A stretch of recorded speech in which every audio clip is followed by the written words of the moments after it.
So you recently published a book titled Trusts. Usually at this point you hold it up and available on Amazon, I'm sure. 20 ways to build a better country. Of all the things you could pick to focus on, why trust? Well, the book is dedicated to children who offer their trust instinctively and with full expectation of fairness. It's interesting, the children. We have 5 daughters and 14 grandchildren, and I say all the important things in life I've learned from my children, and I'm now relearning from my grandchildren. And it sounds like it's jest. It really isn't jest. When you see the world through the lens of your children and grandchildren, it gives you a different perspective, including a long-term perspective. The reason we wrote the trust book, Steve, is a bit of a history. When I was installed as Governor General in October 2010, the title of my installation address was A Smart and Caring Nation, a Call to Service, with 3 pillars: family and children, learning and innovation, philanthropy and volunteerism. And we began to pursue projects, outreach activities, using the Office of the Governor General for that purpose, and established the Rita Hall Foundation in 2012 to be the institutional focus of those activities. And I then concluded that there's no power in the job, but you do have a platform, and you're trying to reinforce fundamental values of Canadians. And so we tried to use the office then as a bit of a bully pulpit. And I began writing a little differently. I'm a law professor, so I've written a whole lot of law books that are very dull and boring, and a page of them will put you to sleep at night if you have difficulty sleeping. But I began to write books. The first one was called The Idea of Canada, Letters to a Nation. I'm a morning letter writer. I'll tell you more about that if we have time. But it was people alive and some who were deceased that I would be having conversations with about the fundamental values of the country. And then Tom Jenkins and I decided that we wanted to put a spotlight on innovation. So we had created the Governor General's Innovation Awards to celebrate innovators in Canada, but we began collecting stories for a book, and we thought 50 would be fine, and we quickly got to 50. We said 150 for our 150th year. And we got to 297. The publisher says that's as far as you can go on that size of a book, so we stopped there. But we created a website to post those stories and others of innovation, including social innovation. And then we did a children's edition of that book, which we're trying to place in every school in the country. And Amy, who's here with me, and one of her colleagues have been seconded from the Government of Canada running the innovation program. In fact, one of the highlights of that is Canada Innovation Week, which is the last 10 days in May. It'll be the 3rd one this year.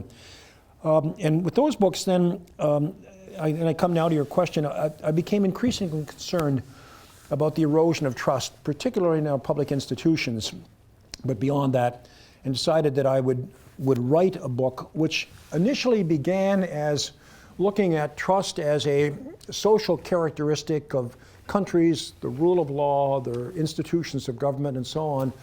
And then I realized that really sprang from how organizations and communities and neighborhoods worked in a country. And then I realized that sprang from how each of us as individuals become trustworthy people. And so out of it has come 20 characteristics that follow that narrative, beginning with make yourself a trustworthy person. And then the next part of the narrative of the arc is how you build trustworthy organizations like the ones you serve here, Google, or your neighborhood or your community or your church, etc. And then how you build a trustworthy country. It's certainly going to be a topic for the next time, it seems, in our country. So in your opinion, how bad is it? Well, I think trust as we've known it classically certainly has seen an erosion. Trust is a kind of a funny word. It's a very simple concept. It is reliability, it's fairness, it's honesty, and that's the noun, and the verb is the willingness to put your trust in something. And that's why we began with that statement about children who instinctively place their trust and have an expectation of fairness. And I guess as I watched the world, particularly in the last 7 years as Gigi, I saw a continual erosion of that. Edelman does a survey worldwide for about 20 years now, and they've marked a steady deterioration in trust. And Canada, 2 years ago, for the first time, became a distruster nation. That is, less than 50% of our population trusted their governments, their non-governmental organizations, the media, and in fact business to act in trustworthy ways. The good news for you in this audience from the Edelman survey is that of those four sectors, government, that is public institutions, non-governmental organizations, media and business, it's business leaders who have the highest degree of trust of those four. It used to be the lowest, it's now the highest. And I think there's an expectation in that somewhat distrusting populace that business leaders will lead the effort to rebuild trust in our institutions. It's very interesting. We obviously talk about these kind of issues in our relationships all of the time, both as a company and as Canadians, largely operating here. So how do we stabilize this? How do we revive trust? And how do we get going as Canadians? Well, I think we try to understand why it is eroding, if you accept that it is. And very fundamentally, we live in an age of disruption, and when you have high degrees of disruption, as you read history, the moorings of traditional practices tend to come loose, and there's a degree of uncertainty and uneasiness. And I think the three big factors that have been so dramatically changing for us would be the technological disruption that we've seen, where in fact the pace of change is a trajectory like that. It's increasing in acceleration, and our ability to adjust to it, the human capacity to adjust, is operating like that. So we have that gap of change coming faster than we seem to be able to manage in traditional ways. That creates uneasiness. The second thing I would say is the rising inequalities of wealth around the world, but particularly in the developed societies, where you have expectation levels that are very, very different, and a sense of despair, a sense of grievance in those populations that feel left out in that process. And the third thing that I think has been very disruptive for us is perhaps the coming to the end of the Western consensus in international matters that prevailed from World War II on, be it international trade, be it peace and security matters, but be it dealing with conflict. We have more displaced persons in the world today than we've ever had with the conflicts, et cetera. And if you think of right after World War II, the Marshall Plan was a US-led initiative to put Germany and Japan back on their feet. Rarely in history have you seen a situation where the conqueror would say, having conquered, we now will do everything within our power to help you rebuild a civil society. World War I ended in just the opposite way, and it led to World War II. Maybe we learned from that. But out of that became the International Monetary Fund, the Bretton Woods Agreement, a revived United Nations, and a consensus on international trade is a good thing. Globalization will be a good thing. That has been a factor that's eroded. So we face that, and I use the expression, it's an 18th century expression, that trust comes in on foot and goes out on horseback. And Mark Carney has rephrased it, trust comes in on foot and goes out on a Ferrari. Just think of those metaphors. It's quick to destroy, and it's slow to build step by step. But I guess through the book, Steve, we tried to write some of the prescriptions of how you rebuild trust step by step, be it in your own life, in your organizations that you lead, or in a country. We can go into those in some more detail as you want.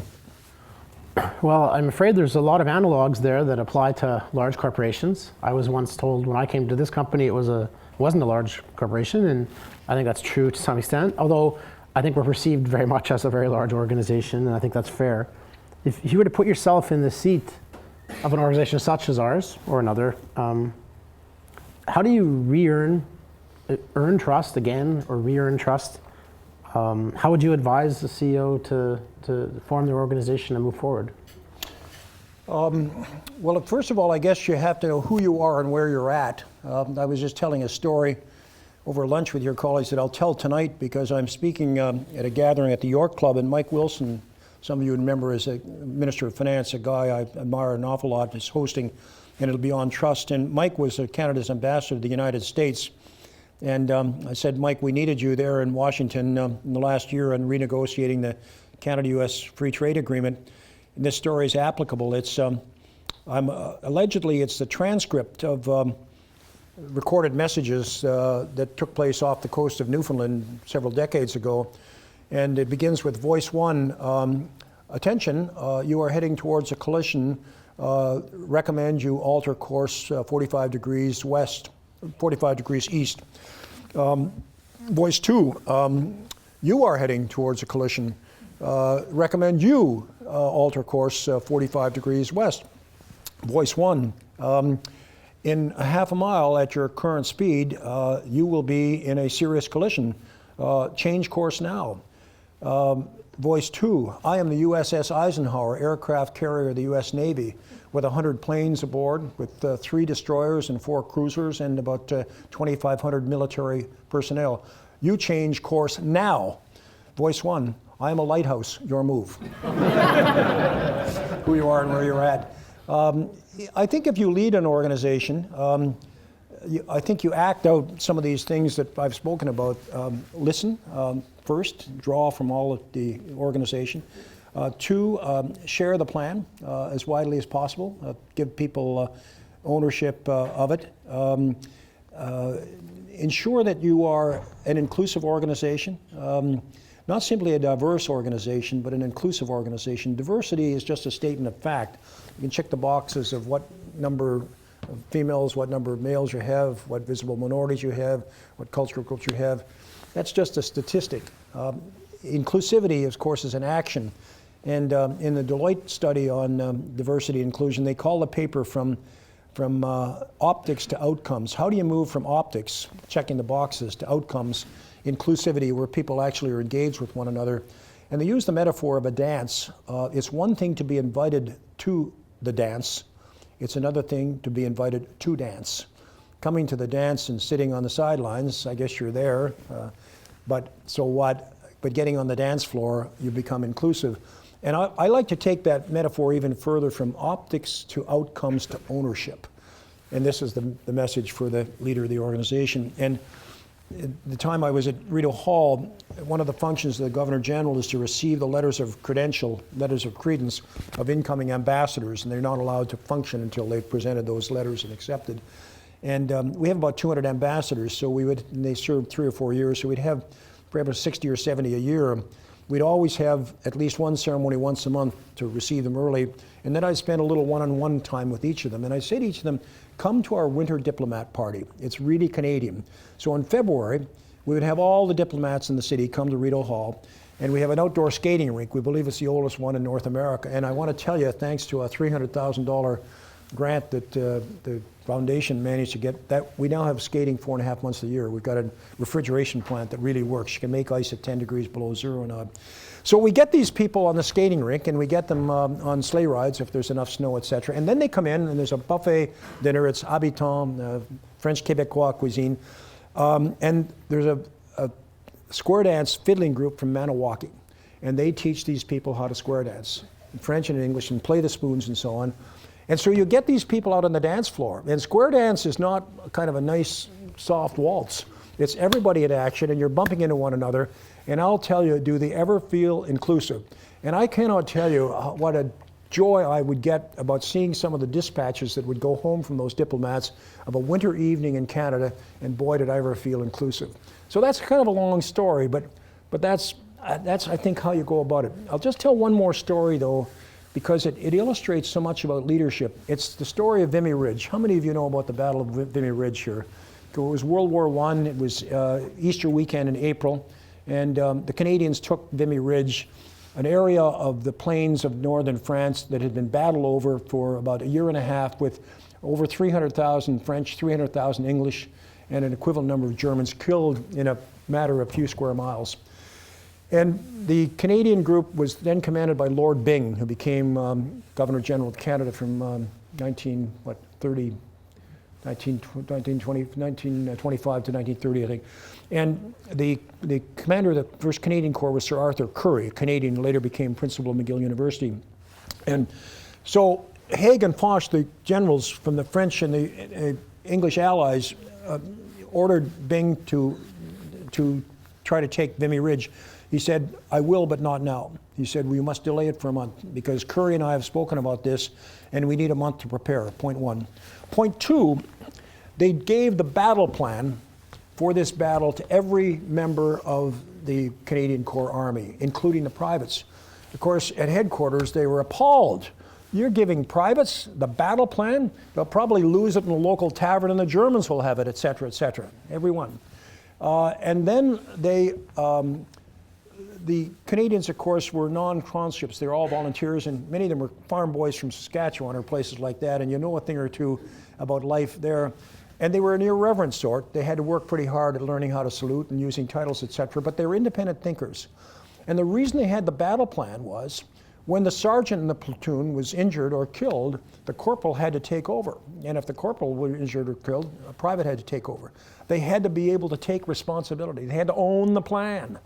The next thing they did is Andrew McNaughton was a young professor from McGill who was a scientist who was assigned to Arthur Curry's headquarters. And there were three really bright scientists from Cambridge University assigned to Douglas Haig's, the English headquarters.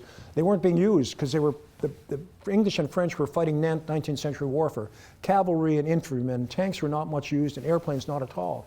But these Cambridge guys with McNaughton says, we're going to use airplanes for surveillance, point one. Point two is we're going to use two principles of physics and mathematics to have a pinpoint sighting of where the German guns are placed. So they used the fact that sound travels slower than light.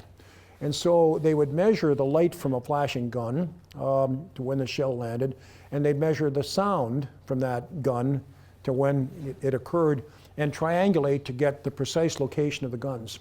And then they developed, through very precise mathematics, what we call a barrage, creeping barrage. The custom from the 19th century warfare is the guns blast the devil out of the enemy trenches all through the night, and then just before dawn they stop, and then the infantry rushes in. Well, by the time the infantry gets to the enemy trenches, they're back in their trenches and they're waiting for them. So what McNaughton and Curry and Byng did is the guns would fire right into the morning for a 5-minute period. Then they would stop, and immediately the infantry would follow right on for a half a kilometer or so. And then they would stop, and the guns would fire again for another, say, 2 minutes. And then the infantry would go forward for another half kilometer, on, the creeping barrage. And it only worked because of very good sighting of the guns, but very precise mathematics of timing when the guns were firing and when they stopped and when the men were charging. And that actually won Vimy Ridge in 3 days of very bitter fighting, which had not been won before. There are 4 or 5 different lessons there, all of which have to do with how you lead an organization. And what happened shortly after that is Byng stepped aside and persuaded the Allies that Curry should be in command of all of the Canadian troops. And that was the first time the Canadians marched under their own leadership. That was the really beginning of the Canadian military. Long story, but if you want to figure out how you lead an organization, you could do worse than sitting down and reading about Vimy Ridge and some of these lessons. Very interesting. So as we look at some of these 20 ways of addressing trust, we've talked, I think just now, about sharing the plan, which I very much like. I think shares some real cultural elements to how we try to do things. Maybe not quite a dramatic fashion. Can you talk a bit about something that's really meaningful to us right now, which is, and you mentioned in your book, which is about listening. Yeah. We've been trying to do a bit of listening ourselves lately, and internally and externally as well. And do you think that as a society, perhaps we've stopped listening, and how does that affect? Yeah, I think that's one of those disruptive changes. We have become less listeners and more data gatherers, and we have been much more instantaneous, I think, in our reactions. We're a more instantaneous society, aren't we? It just takes longer in the old days for things to get there. And I think we have to recultivate the act of listening. My grandmother used to say, God gave you 2 eyes and 2 ears and 1 mouth for a reason. Use them proportionately. But the beauty of listening first is you are showing respect to the other person or persons in the group. You're establishing a bond of trust. And bear in mind, There's a Stephen Covey book called The Speed of Trust. And his equation is trust equals speed plus cost. The more trust you have built up within an organization or between your organization and another, the less costly it is to do transactions and the faster they occur. You and I shake hands, that's a handshake, huh? And we know that that was pretty fast and didn't cost us very much. And we've got a deal and on we get. So you build that trust. By listening, what you're also doing is you're encouraging everybody in the group to own the issue. Not just your instructions and you follow them out, but you own it. The story I tell about that is when I assumed the office at Rideau Hall, the person that runs it is called the secretary to the office of the Governor General. We Canadians are great for titles. The leading public servant is called the clerk of the Privy Council, and the person that ran the office of Governor General is the secretary of the office. In any event, the person who held that office retired, and we had a competition, and the guy we chose was Stephen Wallace, who's a consummately marvelous public servant. And when I came into the office, I said, where's the strategic plan? Where's the plan of operations for the next 5 years? There wasn't one. I said, sure, there's one. No, there wasn't one. Look in the archives, because I'm not the first new sheriff in town. We couldn't find something that was called like a strategic plan. I said, well, we'll do one. So the assignment I gave to the 4 or 5 shortlist candidates for the job is just give me the outlines of a strategic plan. And Stephen did something that was beautiful, just marvelous. So I said, okay, great. How long will it take you to craft and implement this strategic plan? He says, well, I can do it over the weekend, as a matter of fact. But he said, I wouldn't do that if I were you. And I said, why not? He said, you want to engage every one of the 150 people in the organization. So we took 3 months, and that's what they did. And it was marvelous, because everyone in that organization owned the direction of the operation for the next 5 years and lived that. And so that's a part of listening. And it's again like optics to outcomes. It's not just producing a strategic plan. It's a strategic plan that must demonstrate that you've actually listened. And if you want those 150 people to own it, they have to find their voice in it somewhere. And so some of the things in the strategic plan I wouldn't have thought of and were good. Some of the things I didn't think were good, but we tried them, and by and large they worked out well. But you get a sense of ownership that is so incredible. And I say leadership is recognizing your total dependence on the people around you. That was Bing and Curry and Vimy Ridge, the people around them. But the job of a leader is not just to jump in front of the parade and lead it and say, look at me, I've got a great team, away we go.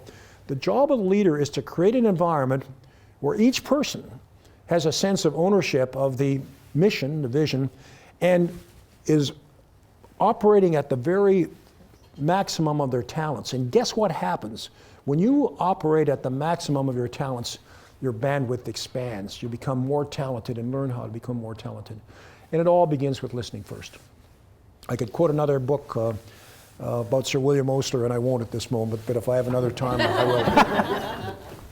will. Osler's book, Principles and Practices. I love books. My grandchildren call me Grandpa Book.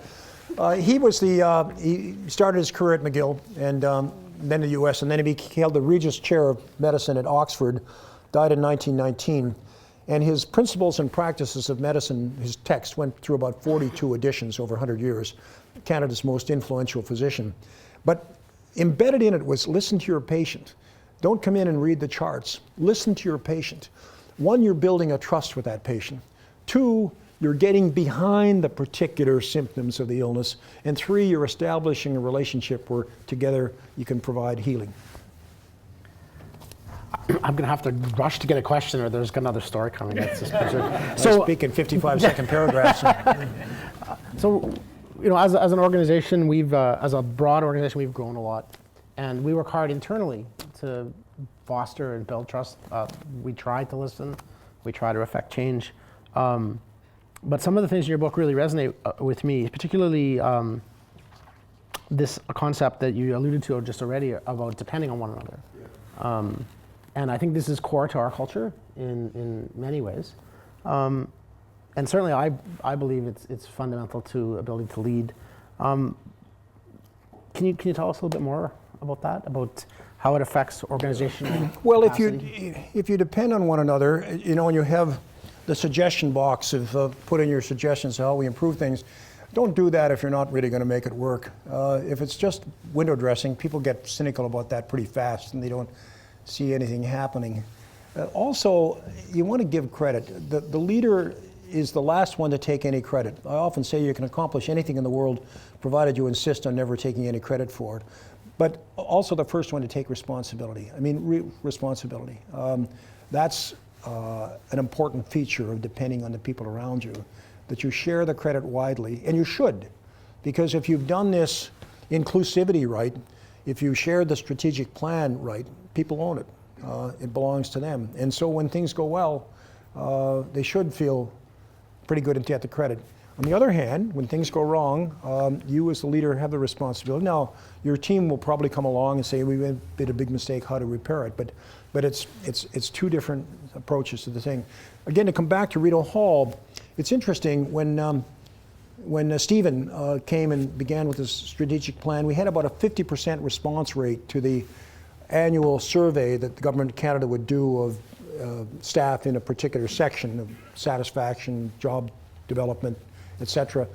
And by and large, the results were sort of average. Over the 5 years of his leadership, we had dramatic improvements in the participation in that survey and dramatic improvements in the positive and quality responses. So much so that in the last year that I was there and Stephen was there with me, the OECD published its annual rankings of the performance of public servants around the world. There were 33 OECD countries. Canada was #1.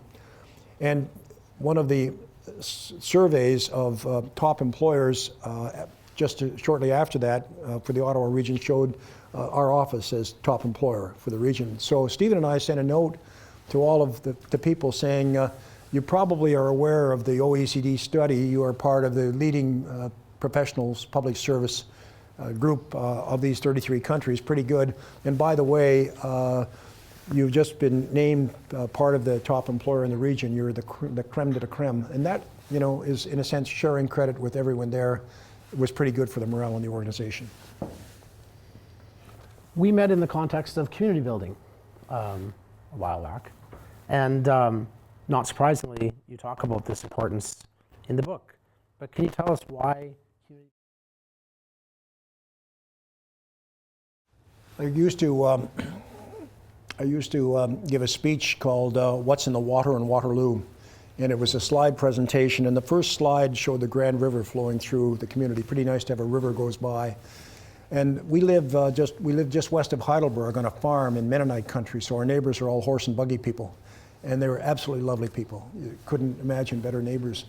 And we would be invited to go on barn raising exercises. I think a couple times there was a barn burned down or something burned down, and we were so honored to be included in the community to go on the Saturday to clean up the debris and begin to rebuild the barn, etc. And so the second slide is actually an overhead aerial photo of a barn raising with Mennonites rebuilding or building a brand new barn. And men, women, boys, girls are all there helping with their contribution of time and their contribution of also the wood and the different materials. And so that's the second slide. The third slide is the second slide, and the first slide is the barn raising in the water. It's that barn raising concept, that collaborative concept that is so much a feature of this community, and barn raising is a metaphor of how we collaborate. And why do we do that? We do it because we're trying to make life not only good for ourselves and our family, but our neighbors.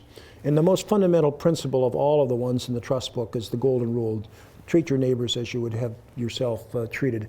And I think that notion of making life better for everyone in your community is a very important feature of any healthy community. You can almost measure the health of the community by the degree of collaboration there is and how well the golden rule is practiced.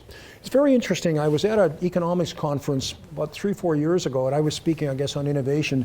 And Robert Shiller, the Nobel Prize economist from Yale, he does the Shiller Case housing index, for example, was speaking, and I stayed on beyond my contribution. I was supposed to be, I guess, back in the office, but I wanted to stay on because I wanted to hear Robert Shiller, the Nobel Prize winner in behavioral economics. And to my enormous surprise, in his half-hour address, he didn't speak about economics at all. He spoke about the golden rule. And he said that if you look at all of the great religions of the world, they all have the golden rule at their heart, expressed different ways, but at their heart. And then he said something that I often quote to my business friends. He says, Adam Smith would be considered the father of modern capitalism. In his book, The Wealth of Nations, in 1773, is considered kind of the Bible, or the early Bible for the modern capitalistic market-based society. People forget that Adam Smith was not the professor of economics at Glasgow University. He was the professor of moral theory. And his even more important book than The Wealth of Nations was the Theory of Moral Sentiment. And the invisible hand, which we have interpreted to guide the marketplace to produce a harmonious outcome for everyone seeking private profit, was not an invisible hand that permitted that market, free market, to operate smoothly. The invisible hand was the moral framework that oversaw and held together the markets, which from time to time needed regulation. People in a free market can move into cartels pretty easily if you give them a chance to conspire together, and on and on. That's contained in The Wealth of Nations as well, but it's the part that people don't read very much. But that invisible hand, of course, was something that was based on the Golden Rule. And so, to come back to your question, Steve, why do you want a community to function in a collaborative way? Because you want it to be a good place to live in. You want to be a place where people have a chance to develop their talents to the full, and where their lives are safe and secure, et cetera. And you want to have vigorous competitive enterprise that is constantly innovating and trying to make not only its products and services better, but the whole community better.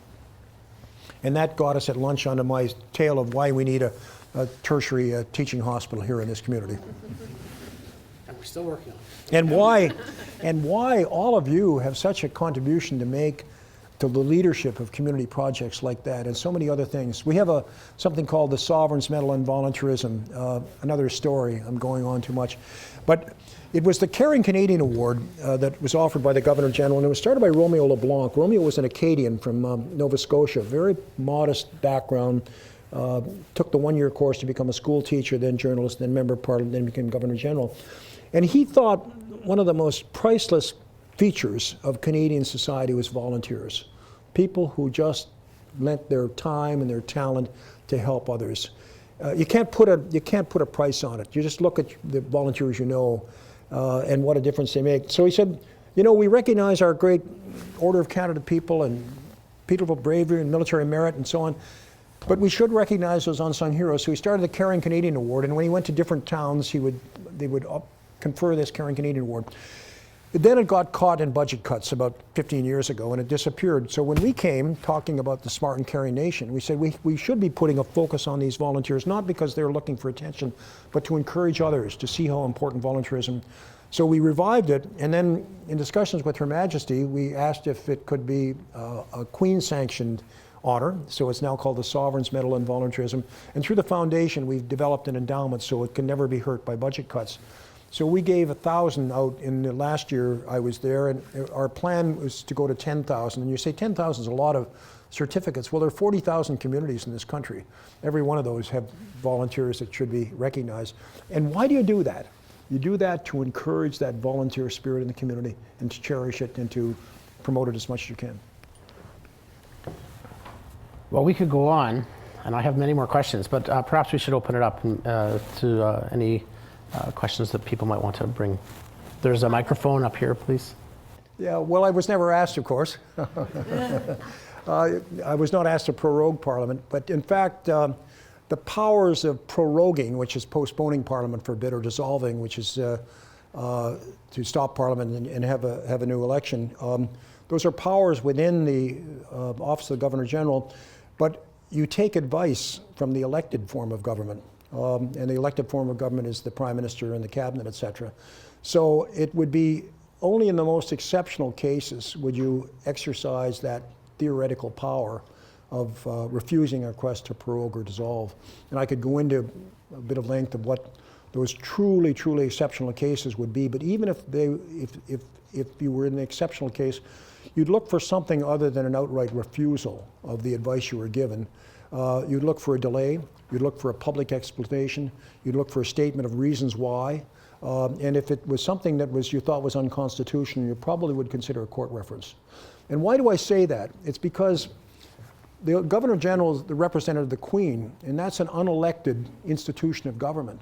We believe in democracy, where you elect your rulers, and therefore one must be careful, I think, even where a power exists in theory in the unelected form of government, to exercise that power, because to do so means that you are setting yourself up as equally powerful and more powerful than the elected government. And that goes back to Lord Elgin in 1837, where he signed into law the Lower Canada Rebellion Losses Bill, which was passed by a popular majority, but the Family Compact, the Senate of the day, said, don't sign that, exercise your powers. There you are. The electoral reform. So the last two federal governments were majority governments of 39%. Well, there's a referendum actually going on in British Columbia right now at the provincial level. It'll be the third one, I think. I'm not sure. This was a part of the platform of the current government, and it appears that the reform they were looking for isn't going to happen. What I would say is that the interesting thing about our form of government is that it was not born out of revolution, it was born out of evolution, point one. Two, it's not perfect, but it's pretty satisfactory. And there's been a genius, I think, of Canadians who are people of compromise to avoid extremes and to find forms of government that work. And as we look at this question, be it forms of proportional representation or something else, my guess is we'll approach it in the same way, of looking at the alternatives and evolving step by step. Now, some may say that's too slow. You know, get some wise folks together in a room and draw something up and get on with it. But people often ask me, you know, you have in Canada a constitutional monarchy with a hereditary monarch over there in the United Kingdom. Haven't you outgrown that? Aren't you Canadians? My answer to is it works well, and I happen to think it's a good system of government. Others would have their views, and that's all being Canadian. But I say that if you look around the world and you said identify 8 or 10 countries who have pretty satisfactory governments that by and large satisfy the desires of their people, that you would find on that list probably Sweden, Norway, Denmark, United Kingdom, Netherlands, New Zealand, Australia, Canada. What's common to those 8 or 9 countries? They're all constitutional monarchies with pretty thriving democracies. And in our case, it's evolved over 1,000 years. And it served us reasonably well. So I guess that would be my answer to any change in our government. Do it carefully and thoughtfully, and do it with broad consensus, and avoid instant and very polarized things like the Brexit referendum in the United Kingdom. I guess my view is that that is an unfortunate path for our friends in the UK. Others will have different views. And by and large, I'm not a great believer in referenda for fundamental change, because referenda are single issue matters. They are often very emotional. They divide families. They have not gone through the digestion process that we have with political parties, with platforms, with second views of things, including a Senate, et cetera. And if you're going to make pretty fundamental changes, you want to proceed with some degree of care. Thank you. Thank you. Hi, I have a question about volunteerism. Yeah. So we basically have two models in this country, most countries, for serving the public good, and one of them is volunteerism, and another is the professional civil service. And they both have their strong points and weak points. With the civil service, every citizen has a right to things. You don't have to ask someone. You don't have to have somebody take pity on you or decide that you are worthy. You just get it. And for volunteerism, of course, you can draw from a much broader range of people. I'm just wondering how you feel the balance between those two. Yeah, I would not see them as either or. I'd see them both ands for a very practical reason. The needs are so great that I think you need to get at them from different ways. And some people would say, you know, if you're pushing volunteerism all the time, it's because you believe in small government and you don't want public services, et cetera. I think the world is more complex than that. And we should be constantly redefining what it is we expect of governments and what amount of taxes we're prepared to pay to have those services provided. And in the Canadian case, contrasted with some other societies, we have a pretty good faith in government and public services, and we tend to be more collective people than an individualistic people, and I think that's colored how we've made these choices. But at the same time, by and large, volunteerism thrives in this country. And I think it thrives because we're essentially apart from our First Nations people who have pretty good volunteer arrangements themselves, we're a nation of immigrants. And each wave of immigrant that's come to this country usually has come from a very difficult background. They've come from despair, from war, from poverty, from hunger. In my case, my Scottish ancestors were kicked off the land because sheep were more important than people. They settled in Northern Ireland, displacing poor Catholic farmers, so Protestants were there, and then ran out of potatoes and came to Canada. Always with the determination that life shall be better for our children. And that has not just been for our children, it's been for our community. And a sense of barn raising that is part of the Canadian spirit. And that's where the volunteerism comes. And so I think you want both of those engines functioning really well, with any luck, interacting with one another, not duplicating one another. But I wouldn't be suppressing one or the other because you think innately that one shouldn't happen.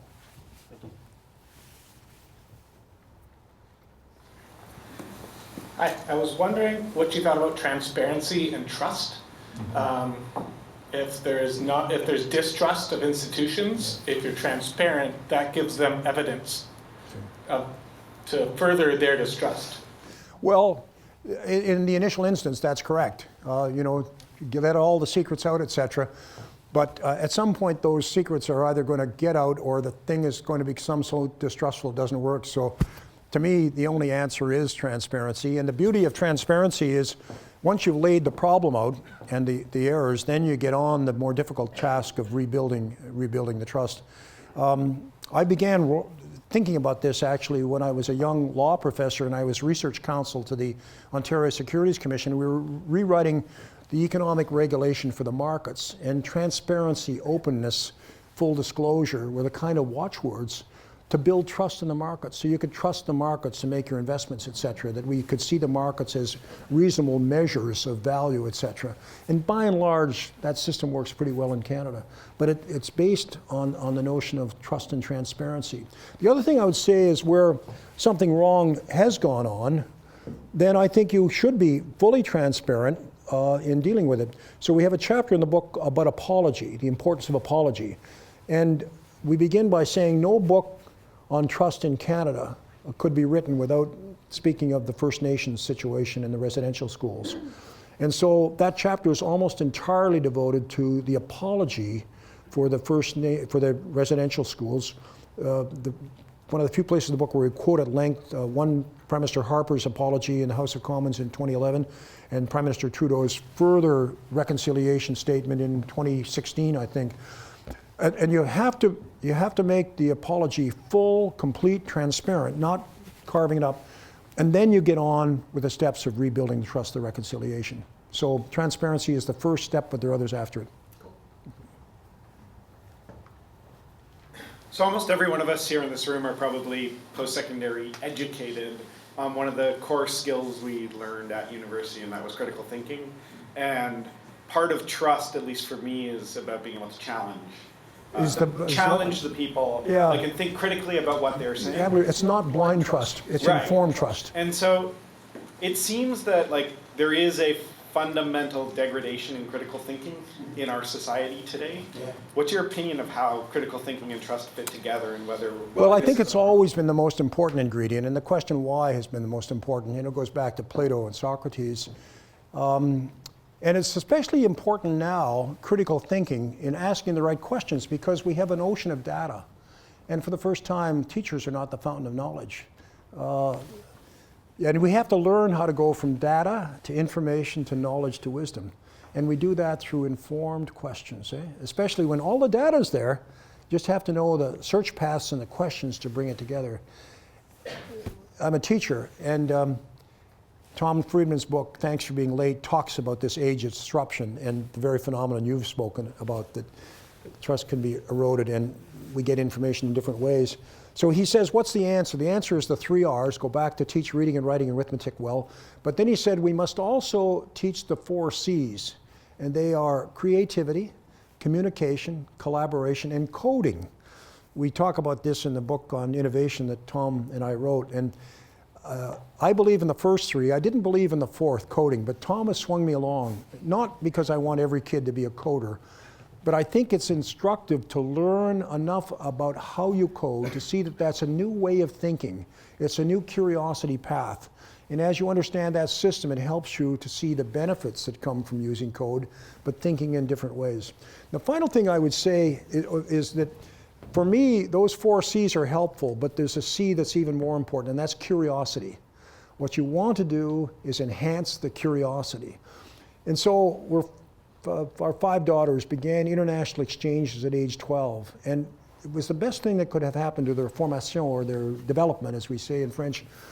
Through international exposure to different cultures, and exposure to poverty, 4 things happened to them. 1, their curiosity became enhanced. They had always been kids that asked why, but the whys were more penetrating whys. Secondly, they became more tolerant. Not tolerant just sense of you're different from me, that's okay, nobody gets hurt. But why are you different, and what is your background, and so on, a true interest in you. Thirdly, their judgment became better. They were quick to spot bigotry. They wanted to hear another side of the story. They wanted to triangulate to get the proper measure of things. But fourthly, they became more empathetic, not just sympathetic, but empathetic. They could walk in the other person's shoes. And so I guess that's the kind of formation that I would be seeing in how we function in a resilient way to this new age, that we don't have blind trust, we have informed trust, and that we work constantly to enhancing our informed nature. Right. So first off, as a Waterloo alumni, we first talked probably about several decades ago while I was an undergrad at Waterloo. And so first of all, I actually wanted to thank you. Yes, I was that tall. I wanted to thank you for all the service that you've provided to the university and to the region of Waterloo and to the country and on behalf of the country. So that was my first thought. I actually had a question. It's a Google tradition to start with a statement. So my question is about digital trust. So we have created this world, this environment where we have digitized and scaled up social interaction in the form of social media. That every interaction that you could make in a social setting, you can now make in a digital social setting. But one thing that we haven't been able to digitize, and you can see that this has been abused by state actors and who not, is the idea of digital trust. How do we create? How do I know that when I engage on social media, that the information that's being given to me is trustworthy? How do I know who's at the other end of the computer? And as a company, I think we have an interest in thinking about how do we solve this general problem of trust in a digital age. We don't have, we have communities that are small, but we are trying to build platforms that can connect us globally, and in order to do that, we need some sort of digital platform. So my question to you is how do we build trust in a digital realm, and how do we establish as an organization that remote digital form of trust? Well, I think you begin with just what you've done today. You got up and said, we think we have an issue. Who better to get at that issue than people that think about it a lot and have the tools and to develop the rules of the road to serve us. That'd be point 1. Point 2 is, again, in Tom Friedman's book, Thanks for Being Late, he deals with this issue, and he refers to one of the 2 or 3 people that have been great mentors with him. And this individual says we're in a kind of the second round, I guess, of a 15-run boxing match, or the second inning of a 9-inning ball game. The first inning was the wonderful, remarkable technological development. It took 3 centuries for the printing press to reach a majority of the population of Western Europe. It took the internet between 1995 and 2005, less than a decade, to reach a majority of the world's population. That in itself is a remarkable technological accomplishment. But he said inning 2, or round 2, is developing the rules of the road with these dramatically new and different tools that have great potential for good, but also have potential for harm. And I guess as the internet came along, some of us were of the view, let this market be as free as it possibly can be so that you don't stifle innovation. And then you say, maybe there are some rules. But the rules, I think, would be best developed from within these industries, from people like yourselves who understand not only current practices, but the practices to come, rather than governments doing the whole job. And of course, ideally, what you will have is the thoughtful people in the industry identifying the problems now and the problems that are come and solutions, and where government is necessary to have government act. But it's not, it's the government with the big stick, and they'll come along and do the hitting, and meanwhile the wrongs or the unfortunate practices continue to grow and grow, and people develop a distrust of the ability of the people managing those enterprises to come up with the rules of the road. You know, every period in history has these big disruptions, and it takes thoughtfulness to learn how to rejig, and the changes are enormous. But you think of the printing press in Western Europe, that was resisted for the longest time because the Catholic Church controlled religion, and the most important thing in the Middle Ages to anyone in Western Europe was your relationship with God. But that was managed by a bureaucracy with a priest, bishop, cardinal, and pope, and in a language that people didn't understand. And you certainly wouldn't want to have them understand what the Bible said, or why you have the sacrament of Holy Communion. You do it in Latin. It's awe and mystery. And what